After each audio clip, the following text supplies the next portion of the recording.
अस्सलाम वालेकुम स्टूडेंट्स, मैं आपका teacher Mohammad Habib Amin and welcome to my YouTube channel Medicology. अच्छा बेटा, इस वीडियो के अंदर हम इलेक्ट्रॉन ट्रांसपोर्ट चेन पढ़ने वाले हैं, ईटीसी। सही है, यानी रेस्पिरेशन की इलेक्ट्रॉन ट्रांसपोर्ट चेन, जो कि बिल्कुल फोटोसिंथेसिस की इलेक्ट्रॉन ट्रांसपोर्ट चेन के बिल्कुल ऑपोजिट है। भाई होना कुछ यूँ है कि जैसे मैंने आपको पहले भी बताया था कि फोटोसिंथेसिस में ये हुआ था कि वाटर टूटा था, ऑक्सीजन बाहर चला गया वाटर का, और वाटर के इलेक्ट्रॉन जो है वो एक पूरे चेन फॉर्म में जाते हैं और NADH2 को मिल जाते हैं, NADP को मिलते हैं, और फिर वो NADP इलेक्ट्रॉन और प्रोटॉन को गेन करके NADPH2 में कन्वर्ट हो जाता है। और अब आप इस दौरान इलेक्ट्रॉन की ट्रांसपोर्ट से जो एनर्जी निकलती है उससे ATP बनता है। यहाँ पे अपोजिट होगा, यहाँ पे आपको पता है कि जितने NADH2 बने थे, अब NADH2 टूटेगा NAD में। अब NAD से जो इलेक्ट्रॉन निकलेगा वो एक चेन के ज़रिए से जाएगा और ऑक्सीजन को मिलेगा, और ऑक्सीजन कन्वर्ट हो जाएगा H2O में। और अब यहाँ पे जो इलेक्ट्रॉन जो है इन चेन्स के ज़रिए से जा रहा है यहाँ पे, उससे जो एनर्जी निकलेगी वो फिर किसको मिलेगी, ADP को मिलेगी, और ATP बनेगा। सही, ये पे बिल्कुल ऑपोजिट जो है ना तरह का रिएक्शन होता है ये। अच्छा जी, अब बेटा यहाँ पे कुछ चीज़ें हैं। सबसे पहले तो आपको ज़रा माइटोकॉन्ड्रिया का स्ट्रक्चर याद होना चाहिए। ये माइटोकॉन्ड्रिया मैंने यहाँ पे पहले से बना के रखा है। सही है, माइटोकॉन्ड्रिया है। अब आपको पता है माइटोकॉन्ड्रिया भी डबल मेम्ब्रेनस स्ट्रक्चर है। सही है, डबल मेम्ब्रेन स्ट्रक्चर, इसकी आउटर मेम्ब्रेन है। अच्छा, ये इसकी आउटर मेम्ब्रेन है, इसमें एक चीज़ बहुत काम की है। अच्छा, ये इसकी इनर मेम्ब्रेन है। अब आपको पता है कि भाई आउटर मेम्ब्रेन जो है वो परमिएबल है और इनर मेम्ब्रेन जो है वो सेमी परमिएबल है।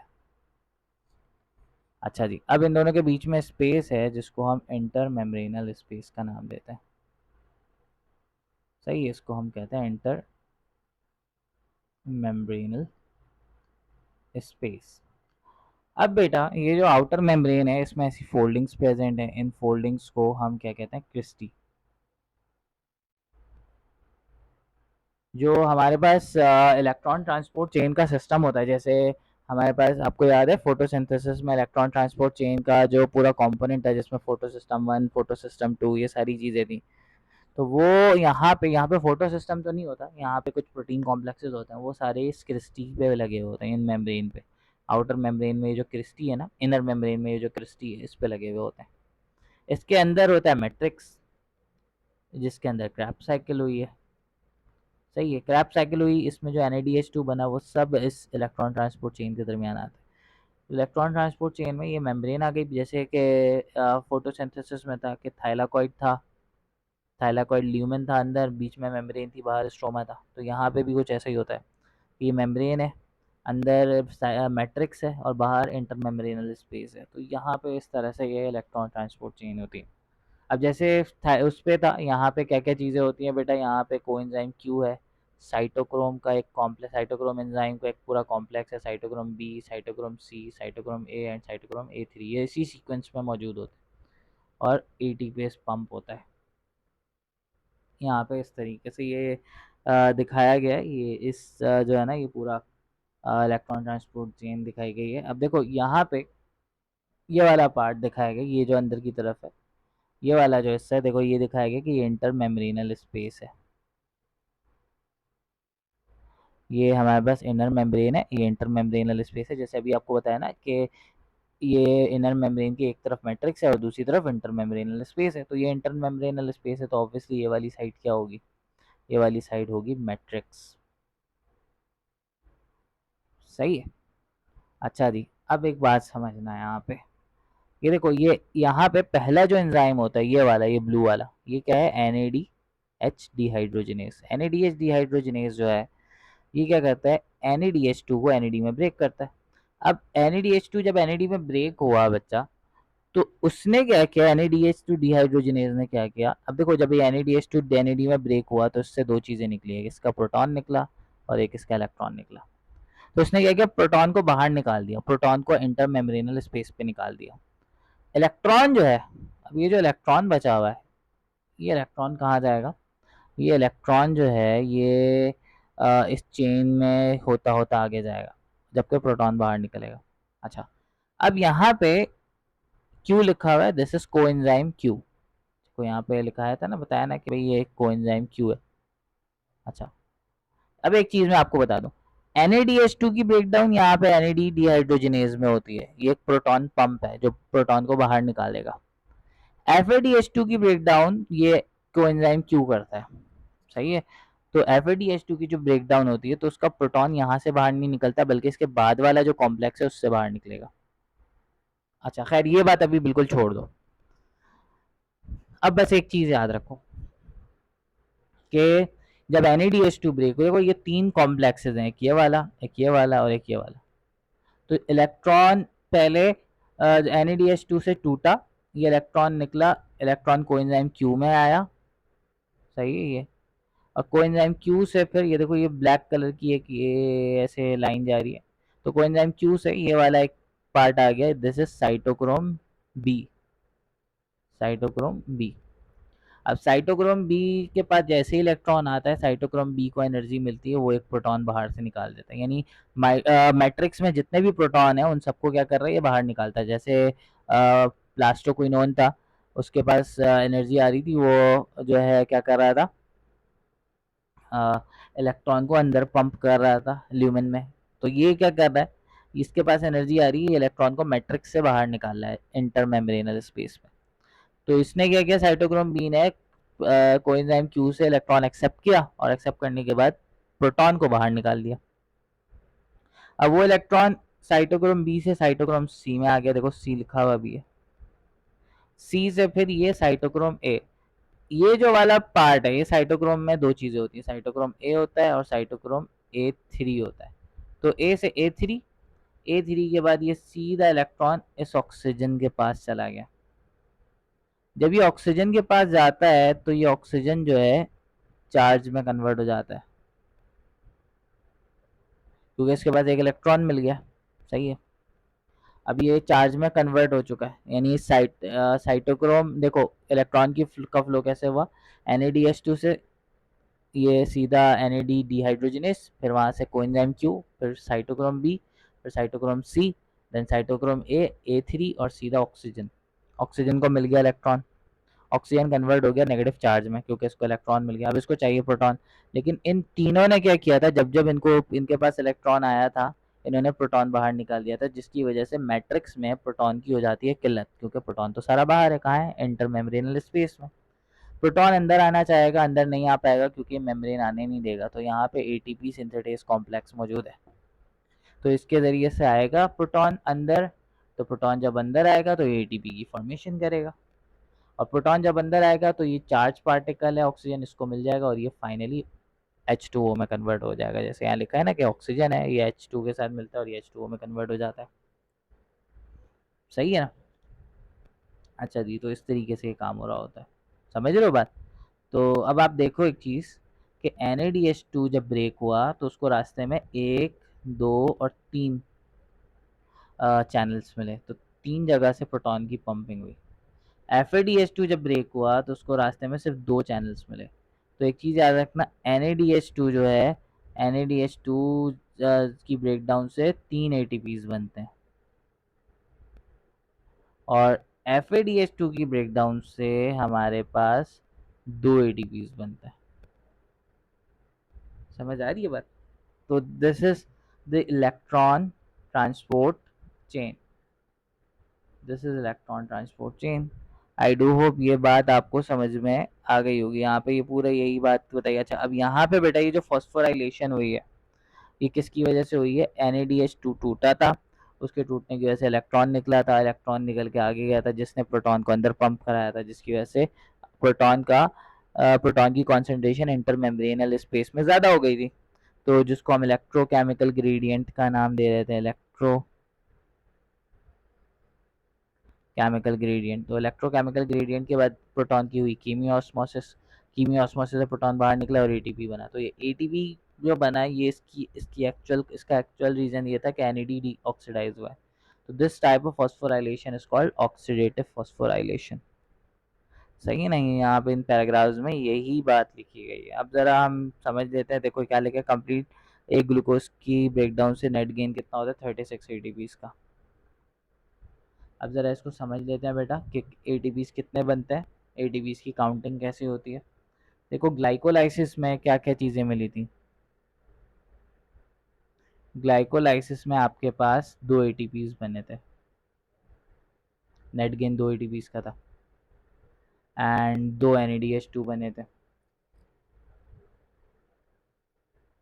सही है। ऑक्सीडेशन ऑफ पायरुवेट में एटीपीज नहीं मिले थे, लेकिन 2 पायरुवेट था तो 2 NADH2 मिल गए थे। और फिर क्रैप्स साइकिल में क्या हुआ था। क्रैप्स साइकिल में आपको याद है, अभी ने यहाँ पे लिखाया था कि ये याद रखना, ये पॉइंट्स कहाँ गया, कहाँ है? ये इधर बताया था मैंने शायद आपको कि एक क्रैप साइकिल में 3 NADH2, एक FADH2 और 2 एक ATPs मिलता है, लेकिन क्रैप साइकिल 2 बार होगी क्योंकि 2 पायरुवेट था। टोटल 6 NADH2, 2 FADH2 और 2 NAD ATP, सॉरी। तो हमारे पास 6 NADH2 और 2 ATPs। तो अगर आप एटीपी काउंट करो तो ग्लाइकोलाइसिस में तो 2 एटीपी, यहाँ पे तो टोटल 4 एटीपीज ये हो गए। अच्छा, NADH2 काउंट करो। अच्छा, यहाँ पे 2 FADH2 भी मिलते हैं ना। NADH2 काउंट करो तो 6, 2 और 2 4, 10 NADH2 हो गए। अब NADH2 की जो ऑक्सीडेशन हुई है, एक NADH2 से 3 एटीपीज मिलते हैं। एक NADH2 की ऑक्सीडेशन से 3 एटीपीज मिलते हैं, तो 10 NADH2 की से 30 एटीपीज मिलेंगे। 30 एटीपीज ये आ गए, और फिर एक FADH2 भी है, 2 FADH2 भी है, एक FADH2 से 2 एटीपीज मिलते हैं, क्योंकि आपको रीज़न बताया है अभी। तो आपके पास 2 FADH2 है तो टोटल 4 मिलेंगे। तो अब आप काउंट करो, 4 एटीपीज और हो गए, टोटल कितने हो गए 38। और मैंने आपको रीज़न बताया था कि भाई जो 38 एटीपीज है, इसमें से जो क्रैप साइकिल वाली वीडियो में आपको बताया था कि भाई जब आपका ये एंटर होता है, जब आपका पायरुवेट एंटर होता है माइटोकॉन्ड्रिया में, तो वो एक एटीपी को कंज्यूम करता है। तो एक एटीपी एक पायरुवेट कंज्यूम करेगा तो 2 पायरुवेट 2 एटीपी कंज्यूम करेगा, तो जिसकी वजह से 2 एटीपी वहाँ ज़ाया हो जाता है। टोटल 36 एटीपी हम काउंट करते हैं। चलिए, तो आई डू होप बेटा यहाँ तक की बात आपको क्लियर हो गई होगी। सही है, ये बात आपको समझ आ गई होगी। अच्छा भाई, इसके बाद हमारे पास है cellular respiration of proteins and fats. छोटी सी चीज़ है, इसको भी पढ़ लेते हैं ताकि हमारा पार्ट कंप्लीट हो जाए। देखो कार्बोहाइड्रेट की मेटाबॉलिज्म बहुत सीधे सीधे, शुगर है वो ग्लाइकोलाइसिस में जाता है, ग्लूकोज बनता है, फिर ग्लाइसरल्डिहाइड पायरुवेट, फिर वो एसिटाइल कोएंजाइम में बनता है, फिर क्रैप साइकिल में जाता है और ऑक्सीडाइज होता है, और फिर एटीपीज बनता है। प्रोटीन जब ब्रेक होता है तो प्रोटीन आपको पता है डाइजेस्ट होगा, प्रोटीन अमाइनो एसिड में कन्वर्ट होगा, उसके बाद जो है उससे अमाइनो ग्रुप निकल जाएगा। तो या तो फिर वो अमाइनो एसिड जो है डायरेक्टली पायरुवेट में कन्वर्ट होगा और फिर पायरुवेट से ये साइकिल ज्वाइन कर लेगा सेम इसी तरीके से, या तो वो एसिटाइल कोएंजाइम में कन्वर्ट होगा और वो फिर इसी तरह से ज्वाइन कर लेगा। सही है। अच्छा, ये चीज़ होती है ये। अच्छा, ये तीसरा ये एरो इस पता नहीं क्यों बनाया हुआ है, खैर ये एक्सेसिवली है, इससे कोई मतलब कि सिट्रिक एसिड को डायरेक्टली ज्वाइन कर सकता है इन अ सेंस कि अगर वो एसिटाइल में कन्वर्ट हो रहा है। अच्छा, तो भाई ये प्रोटीन की या तो वो सीधा पायरुवेट में कन्वर्ट, ये डिपेंड करता है अमाइनो एसिड कौन सा था। सही है, अगर अमाइनो एसिड के अंदर कार्बन ज़्यादा है तो हो सकता है वो पायरुवेट में कन्वर्ट हो जाएगा, कम है दो कार्बन वाला अमाइनो एसिड है तो एसिटाइल में कन्वर्ट हो जाए। अब आते हैं फैट की तरफ। फैट में दो चीज़ें होती हैं, ग्लिसरॉल होता है और फैटी एसिड्स होते हैं। तो जब फैट से ग्लिसरॉल बनता है तो ग्लिसरॉल तो सीधा ग्लाइसरल्डिहाइड में कन्वर्ट होता है और ये ग्लाइकोलाइसिस को बीच से ज्वाइन कर लेता है और फिर ये चीज़ बाकी ब्रेक डाउन होती है। फैटी एसिड जो है, फैटी एसिड जो है फिर ये एसिटाइल में कन्वर्ट होता है, फैटी एसिड ब्रेक होता है। अब देखो for example, fatty acid acetyl में कन्वर्ट होता है और सीधा क्रैप साइकिल में एंटर होता है। अब आपको पता है ना कि एक कार्बोहाइड्रेट जब ब्रेक होता है तो एक ग्लूकोज से 2 एसिटाइल कोएंजाइम में बनता है।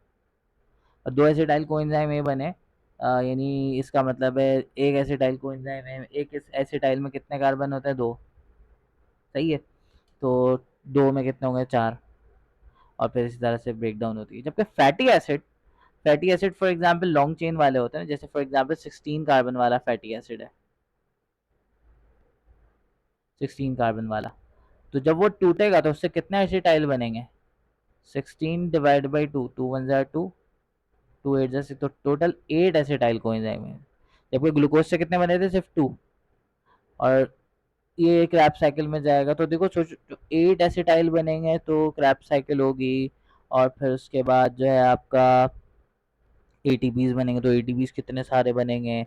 NADH2 कितने सारे बनेंगे? क्योंकि 8 ऐसे 2 एसिटाइल से देखो, क्योंकि ग्लाइकोलाइसिस में तो सिर्फ 2 एटीपीज बने थे ना, बाकी चीज़ें नहीं, जितना भी प्रोडक्ट बना वो क्रैब साइकिल से बना। तो सोचो जब 2 एसिटाइल से इतने सारे प्रोडक्ट्स बन गए, तो अगर 8 होंगे तो कितने बनेंगे? तो जब भी ग्लूकोज एनर्जी तो देता है, लेकिन फैट उससे भी ज़्यादा एनर्जी देता है, फैट ज़्यादा एनर्जी देता है हमें। तो फैट इतनी एनर्जी एक ही दफ़ा में दे देता है, तो फैट को बर्न करना मुश्किल होता है। सही है ना? एक बार आप मोटे हो गए तो पतला होना मुश्किल होगा, बहुत ज़्यादा वर्कआउट करना पड़ेगा, क्योंकि ज़्यादा एनर्जी, क्योंकि भाई इसीलिए अगर आप शुगर ज़्यादा इंटेक कर, हमारी बॉडी का प्राइमरी सोर्स होता है कार्बोहाइड्रेट, शुगर नहीं मिलता तो फिर फैट पे जाती है बॉडी। तो जब भी हम डाइटिंग करते हैं तो सबसे पहले शुगर को कट करते हैं, अपनी डाइट में से शुगर को कम करते हैं, ताकि भाई कम हो शुगर, ताकि फिर जो है ना फैट मिलेगा। अच्छा, तो शुगर जो है सिर्फ उसका नाम नहीं है कि भाई मीठा नहीं खा रहा है, शुगर में बहुत सारे स्टार्च भी शुगर कार्बोहाइड्रेट के अंदर ही आता है। तो जो है ख़ास तौर पे चावल है, राइस है, अगर आप खा रहे हो तो राइस में तो स्टार्च होता है। जब भी चावल खाने से बंदा जल्दी मोटा होता है, तो इसी वजह से, क्योंकि वो स्टार्च है, स्टार्च के बाद ग्लूकोज की भरमार है, इतना सारा ग्लूकोज दे देता है कि फैट को ज़रूरत नहीं पड़ती, वो मज़े से आराम से बैठा होता है और बॉडी में जमा होने लगता है।